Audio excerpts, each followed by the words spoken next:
की मेहमान।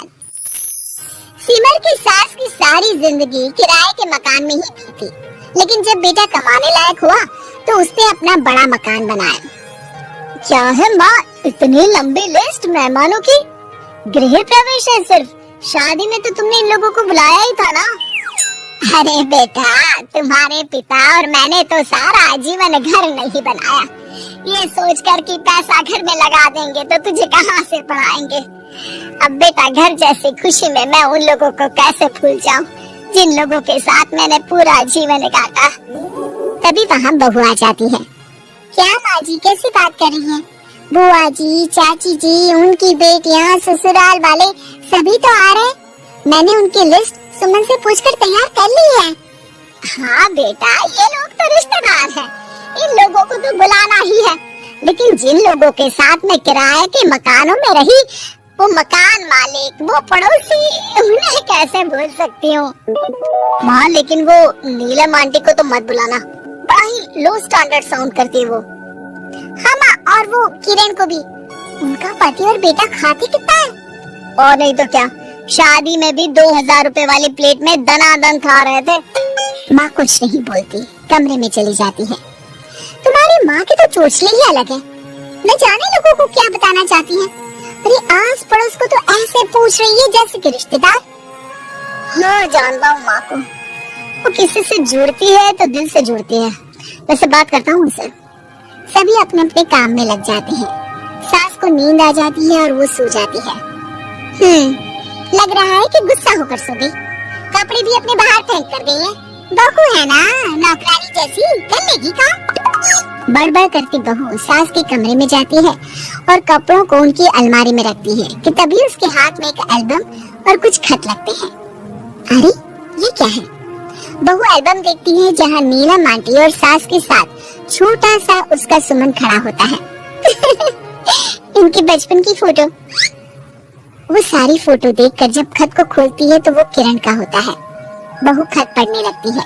खत में लिखा होता है, तू पैसे की चिंता न कर, सुमन की पढ़ाई में कोई कमी ना हो, हम पड़ोसी नहीं बहने हैं। तभी सास जग जाती है। अरे बहू, क्या हुआ? कुछ चाहिए था क्या? बहू बात घुमा देती है। माँ जी, वो इनकी फोटो देख रही थी नीलम आंटी के साथ। कितनी सुंदर लग रही है ना आंटी? दिखा तो जरा फोटो। बहू सास को फोटो देती है।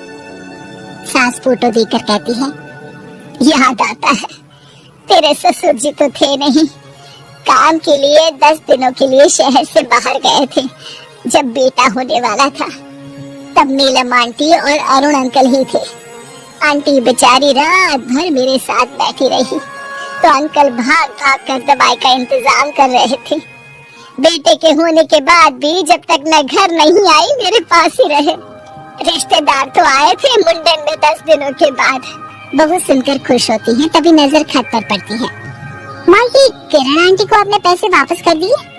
हाँ, वो भी समझ कैसे कैसे किए मैं ही जानती हूँ। सुमन की पढ़ाई के लिए पैसों की जरूरत थी। रिश्तेदारों ने तो साफ बोल दिया था कि किसी होटल में काम पर लगा दो। कई लोग बर्तन धोने के साथ पढ़ाई करते हैं, लेकिन किरण आंटी, उन्होंने अपने बुढ़ापे के लिए बचाए हुए पैसों को सुमन की पढ़ाई के लिए दे दिए। यानी कि आज ये जो कुछ भी है वो किरण आंटी के कारण ही ना? हाँ बहू, ऐसे ऐसे पड़ोसी हुआ करते थे जो किसी रिश्ते के नाम से नहीं बल्कि अपनेपन से भरे थे। फिर सास का बोलने का रुख तीखा हो जाता है। और फिर भी देख, सुमन इन लोगों को भी नहीं बुलाने दे रहा है। माँ, मैं बात करती हूँ, ये लोग सिर्फ आएंगे ही नहीं, हम लोगों के साथ रुकेंगे भी घर में, रिश्तेदारों की तरह। सास बहू बेटे से पूछकर एक एक घर जाकर पड़ोसियों को एक दिन रहने का न्योता दे आते हैं। और फिर वो दिन भी आ जाता है जब घर में गृह प्रवेश होता है। अरे हम लोगों का कमरा कहाँ है? बड़ा कमरा देना हम लोगों को, खुला खुला। सुमन परेशान हो जाता है कि वो क्या करे, कहाँ किसका सामान रखे, कि वहीं किरण पड़ोसन आ जाती है। अरे सुमन, परेशान ना हो बेटा, हमारे कमरे में रख दो उन लोगों का सामान, हम तो तेरी माँ के साथ ड्राइंग रूम में एडजस्ट हो जाएंगे। और हमारा कमरा कहाँ है? सुमन, जरा सामान कमरे में तो रखवा दो। अरे ये क्या, मेरे कमरे में तो सफाई ही नहीं है। अरे बता देती सुमन, हम कहीं और रह लेते। तभी वहाँ नीलम झाड़ू लेकर आ जाती है। अरे बबली दीदी कैसी बात कर रही है, चलिए मैं साफ किए देती हूँ कमरा। वहीं मामी जी भी आ जाती हैं। अरे सुमन दीदी, सबसे छोटा कमरा हम लोगों को ही देना था क्या? मायके की कोई परवाह नहीं है। वो मामी जी, किरण आंटी और नीलम आंटी की फैमिली एक ही कमरे में है ना, तो इसलिए आप और मामा दो ही तो लोग हैं। तो मामी तो बहू की मुंह से ये बात सुनकर गुस्से से लाल पीली हो जाती है। अरे वाह जी वाह, बहू की जुबान तो देखो कितना बोल रही है। इतना बोलने वाली बहुएं भी होती है क्या? अरे रहने दो, जब मेरी बहन ने ही मेरे बारे में नहीं सोचा तो किसी और से क्या उम्मीद करें। दोनों सामान पैक करके घर से निकल ही रहे होते हैं कि नीलम आ जाती है। अरे राकेश भैया, मैं भी सुमन की तरह ही तो हूँ। आप तो हम लोगों को इतने साल से जानते हैं। हाँ, तुम लोग तो मेरी बहन से चिपकी रही बूंद की तरह। खैर कोई बात नहीं, रहो बड़े कमरे में। तभी अरुण वहाँ आ जाता है जो नीलम का पति है। अरे भाई साहब, थोड़ा तो वक्त दीजिए, हम सारे छोटे कमरे में शिफ्ट हो रहे हैं। सारे पड़ोसी छोटे कमरे में चले जाते हैं और मामा मामी बड़े कमरे में। बहू चाची के कमरे से बाहर निकल रही होती है कि देखो कैसे बड़ा मकान बनाकर इतरा रही है। अरे जब हम लोगों ने कहा था कि घर बनवा लो, तब तो लड़के को पढ़ाने की पड़ी थी। इतना पैसा रखी थी, महंगी कॉलेज में पढ़ाया, तब बात मानी होती तो सस्ते में मकान बन जाता। बहू आगे जाती है जहाँ दोनों पड़ोसन भी आपस में बात कर रही थी। मानना पड़ेगा सुमन को, बहुत ही समझदारी के साथ चली, बच्चों की जिम्मेदारी को सबसे ऊपर रखा, रिश्तेदारों के साथ भी पूरा निभाया। नहीं तो आजकल के रिश्तेदार, अरे सुमन के लिए तो हम हमेशा ही खड़े हैं।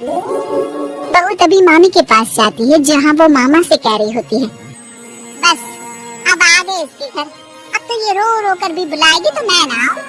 कैसे कमरे में रखा हम लोगों को, सुमन भी ना किसी काम की नहीं है। बहू सभी को देख समझ रही थी, रिश्तेदारों के नखरों के बीच पड़ोसियों का प्यार। वो देखकर समझ जाती है कि सास के असली मेहमान कौन है।